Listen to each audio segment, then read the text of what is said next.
Baiklah, di video pembelajaran kali ini yaitu mata kuliah strategi pembelajaran matematika.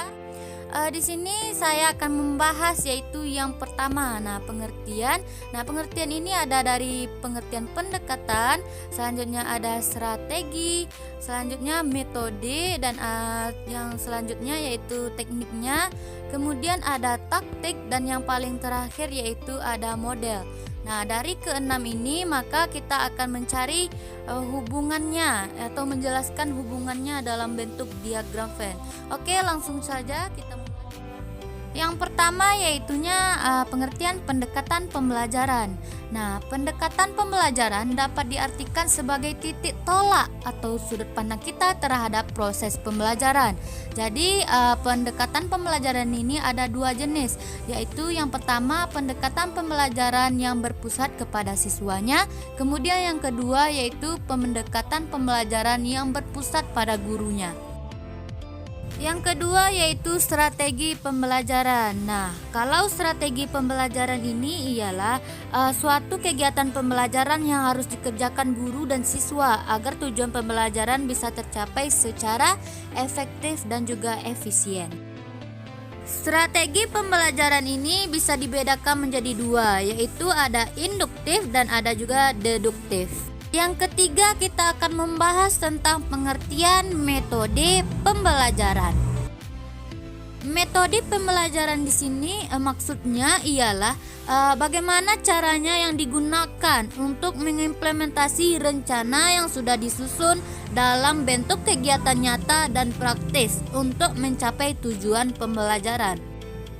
Adapun beberapa metode yang dapat kita gunakan dalam pembelajaran yaitunya yang pertama ada metode ceramah, demonstrasi, diskusi, simulasi, laboratorium, pengalaman lapangan, brainstorming, debat, simposium, dan masih banyak lagi metode-metode lainnya yang dapat kita gunakan.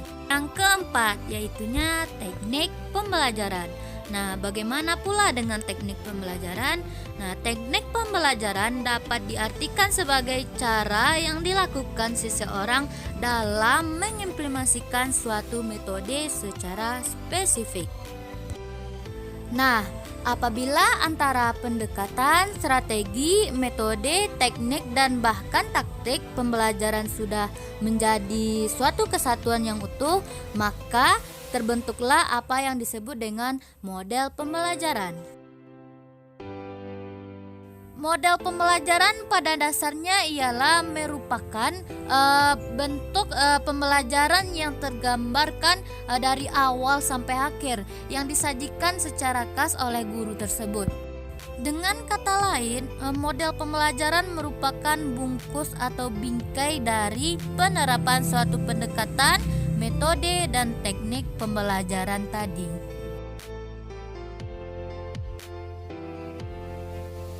Jika kita gambarkan di dalam diagram Venn, maka dia akan terlihat hubungannya. Yang pertama yaitu ruang lingkup yang paling besar adalah model.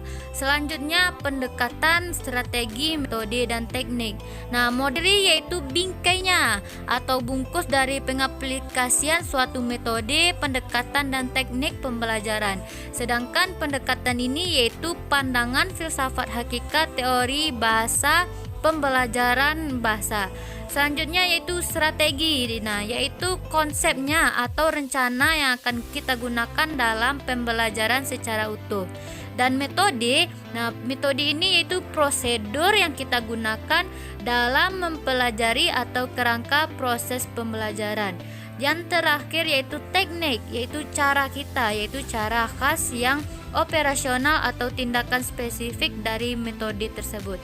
Jadi hubungannya yang terjadi apabila antara pendekatan, strategi, metode, teknik, dan bahkan taktik pembelajaran sudah terangkai, maka menjadi satu dia akan terbentuklah yang disebut dengan model pembelajaran. Baiklah, materi selanjutnya yaitu tentang pengertian strategi belajar mengajar. Pengertiannya ialah strategi belajar itu adalah metode dalam arti luas yang mencakup perencanaan, pelaksanaan, penilaian, pengayaan, dan remedial, yaitu memilih dan menentukan perubahan perilaku, pendekatan prosedur, metode, teknik, dan norma-norma atau batas-batas keberhasilan. Nah, adapun komponen-komponen dalam penyusunan strategi, yaitunya ada 5 komponen ya. Yang pertama ada kegiatan pembelajaran pendahuluan. Yang kedua ada menyampaikan informasi, selanjutnya ada partisipasi peserta didik, dan selanjutnya ada kegiatan lanjutan dan tes. Selain itu, juga ada beberapa komponen yang melengkapinya. Di antaranya ada komponen tujuan, materi atau bahan ajar, metode, dan media. Nah, selanjutnya ada aliran psikologi tingkah laku. Di sini ada menurut yang pertama adalah teori Tordike. Ia mengemukakan bahwa belajar adalah proses interaksi antara stimulasi dan merespon. Kemudian ada juga menurut yang kedua yaitunya teori Skinner. Nah, menurut Skinner ialah dia berpendapat bahwa terdapat perbedaan antara ganjaran dan penguatan. Skinner menyatakan penguatan terdiri atas penguatan positif dan ada penguatan negatif.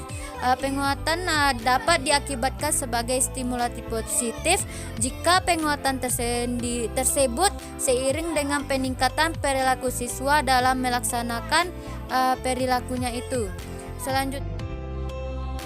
Selanjutnya ada teori menurut Ausubel. Dia berpendapat bahwa bahan belajar yang dipelajari haruslah bermakna. Artinya bahan pelajaran itu harus cocok dengan kemampuan siswa dan harus relevan dengan struktur kognitif yang dimiliki oleh siswa tersebut. Selanjutnya teori yang keempat yaitunya teori Gardner. Nah, dia berpendapat bahwa dalam belajar matematika ada 2 objek yang dapat diperoleh oleh siswa tersebut, yaitu objek langsung dan juga ada objek tak langsung. Nah, objek tak langsung antara lain kemampuan menyelidiki dan memecahkan masalah, belajaran mandiri, bersikap positif terhadap matematika dan tahu bagaimana semestinya belajar. Sedangkan objek langsung berupa fakta, keterampilan, konsep, dan aturan. Kemudian ada teori yang kelima yaitu teori Pavlov. Nah, Pavlov ini adalah seorang ilmuwan berkebangsaan Rusia. Pavlov berpendapat bahwa hasil belajar manusia itu didasarkan kepada pengamatan tingkah laku manusia yang terlihat melalui stimulasi respon dan belajar bermasyarakat. Menurut aliran ini, tingkah laku manusia itu termasuk organisme pasif yang bisa dikendalikan. Kemudian tingkah laku manusia bisa dikendalikan dengan cara memberi ganjaran dan hukuman. Nah, selanjutnya keenam yaitunya teori Baruda. Nah, ia mengemukakan bahwa siswa belajar itu melalui meniru.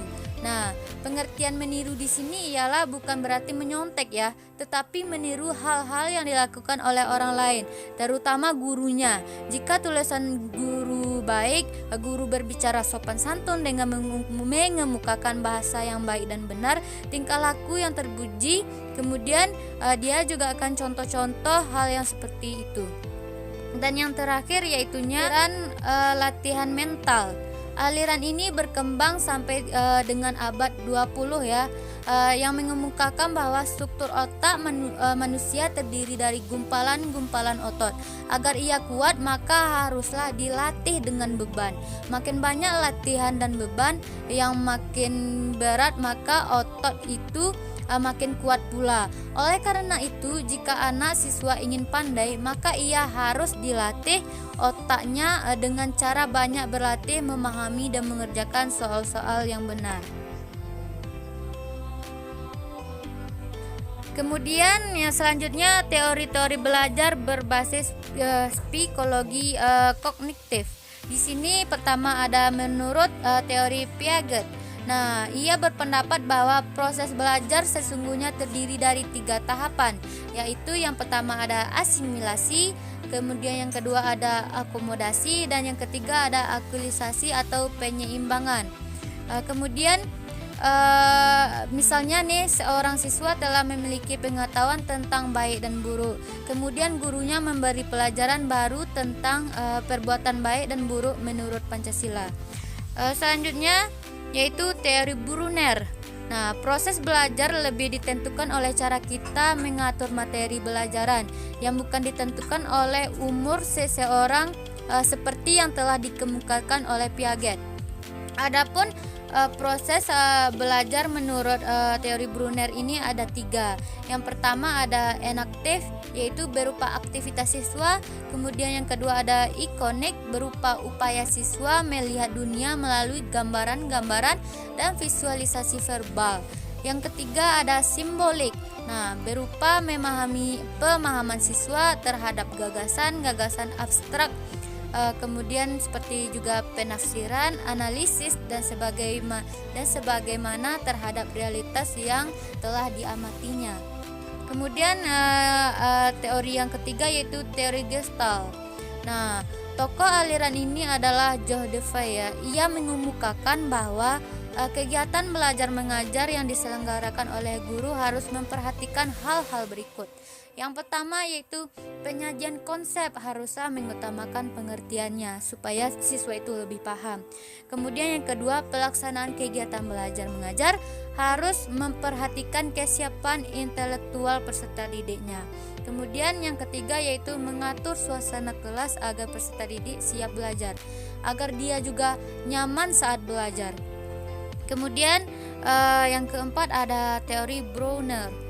Nah, pelaksanaan menurut dia teori Brunner ini yaitu kegiatan belajar mengajar dimulailah dengan penyajian contoh-contoh konkret yang beraneka ragam. Kemudian mengarahkan kepada konsep abstrak tersebut. Dengan cara inilah kegiatan belajar mengajar bisa berjalan secara bermakna. Kemudian yang kelima ada teori Dienes. Nah, pelaksanaan kegiatan belajar mengajar menurut teori ini ialah dia berpendapat bahwa matematika dapat dianggap sebagai belajar tentang struktur, klarifikasi tentang struktur, relasi-relasi dalam struktur, dan mengkategorikan hubungan-hubungan di antara struktur tersebut. Selanjutnya yang terakhir yaitu teori Van Hille. Nah, menurut dia ada 3 unsur utama dalam pengerjaan geometri, yaitu yang pertama ada materi pengajaran, kemudian ada metode pengajaran yang ditetapkan, kemudian ada waktu ya. Jika ketiga unsur ditata secara terpadu, akan dapat meningkatkan kemampuan berpikir anak kepada tahapan berpikir yang lebih tinggi. Kemudian adapun 5 tahapan belajar yang harus dikuasai. Yang pertama ada tahap pengenalan atau visualisasi. Yang kedua ada tahap analisis. Ketiga ada tahap pengurutan atau deduksi informal. Kemudian yang keempat ada tahap deduksi. Kemudian yang kelima ada tahap akurasi. Selanjutnya yaitu kemampuan dasar mengajar. Nah, di sini kemampuan dasar mengajar yang pertama yaitu keterampilan membuka dan menutup pelajaran. Keterampilan membuka dan menutup pembelajaran ini merupakan kegiatan untuk mempersiapkan siswa sebelum pembelajaran dimulai, yang bertujuan untuk mempersiapkan diri dan mental peserta didik agar siap dan fokus untuk menerima pelajaran. Yang kedua ada keterampilan menjelaskan pelajaran. Nah, keterampilan dasar mengajar menjelaskan dalam pembelajaran ialah keterampilan yang menyajikan informasi secara lisan yang diorganisasi secara sistematis untuk menunjukkan adanya hubungan antara satu bagian dengan lainnya. Nah, misalkan didefinisi dengan contoh atau dengan sesuatu yang belum diketahui. Kemudian yang ketiga yaitu keterampilan bertanya. Nah, melalui keterampilan bertanya, guru mampu mendeteksi hambatan proses berpikir di kalangan siswa dan sekaligus dapat memperbaiki dan meningkatkan proses belajar di kalangan siswa tersebut. Yang keempat ada keterampilan mengadakan variasi. Nah, variasi dalam kegiatan belajar mengajar adalah perubahan dalam proses kegiatan yang bertujuan untuk meningkatkan motivasi para siswa serta mengurangi kejenuhan dan kebosanan. Yang kelima yaitu ada keterampilan memberi penguatan. Nah, seorang guru perlu menguasai keterampilan memberikan penguatan karena penguatan merupakan dorongan bagi siswa untuk meningkatkan penampilannya serta dapat meningkatkan perhatiannya. Yang keenam ada keterampilan mengelola kelas. Nah, ini sangat penting juga ya, karena keterampilan dalam mengelola kelas ini adalah keterampilan guru untuk menciptakan dan memelihara kondisi belajar yang optimal dan mengembalikannya bila terjadi gangguan dalam proses belajar mengajar. Yang ketujuh adalah keterampilan bimbingan diskusi atau keterampilan dalam membimbing berkelompok. Yang kedelapan ada keterampilan penggunaan media dan alat pembelajaran. Nah, keterampilan penggunaan media dan alat pembelajaran yang diperlukan dalam proses belajar agar siswa cepat dan mudah memahami materinya. 9 ada keterampilan mengevaluasi. Nah, mengevaluasi ini adalah proses sistematis untuk mengetahui efektivitas dan efisiensi dalam kegiatan pembelajaran. Adapun pendekatan konstruktivisme materi yang selanjutnya, di sini ada belajar matematika menurut paham konstruktif. Nah, para ahli konstruktif ini telah setuju bahwa belajar matematika ini melibatkan atau manipulasi aktif dari pemaknaan, bukan hanya bilangan dan rumus-rumus saja. Mereka menolak paham matematika dipelajari dalam satu koleksi yang berpola linear. Setiap tahapan dari pembelajaran matematika itu haruslah melibatkan suatu proses penelitian terhadap makna dan penyampaian keterampilan hafalan dengan cara yang tidak jaminan bahwa siswa akan menggunakan keterampilan inteligensi dalam setting pembelajaran. Kemudian pembelajaran konstruktivisme dalam matematika. Nah, dari sudut paham konstruktivisme ini, ia menguraikan bahwa berdasarkan Confrey di sini, ia menyatakan sebagai seorang konstruktif, ketika saya mengajarkan matematika, saya tidak mengajarkan siswa tentang struktur matematika yang objektifnya ada di dunia ini. Saya mengajarkan mereka bagaimana mengembangkan kognisi mereka, bagaimana melihat kualitatif yang saya percaya akan menyediakan suatu cara yang bisa memahami dunia. Selanjutnya yaitu ada implementasi dalam pembelajaran matematika. Nah, dari sudut pandangan konstruktivis menurut Keller and Grow, ia menyatakan bahwa pembelajaran telah dipandang sebagai suatu garis kontinum antara negosiasi dan imposisi pada ujung-ujungnya. Lebih jauh lagi, ia menambahkan dalam pandangan konstruktivisme, guru haruslah secara terus-menerus menyadarkan untuk mencoba melihat kedua aksi siswa dengan dirinya dari sudut pandang siswa tersebut.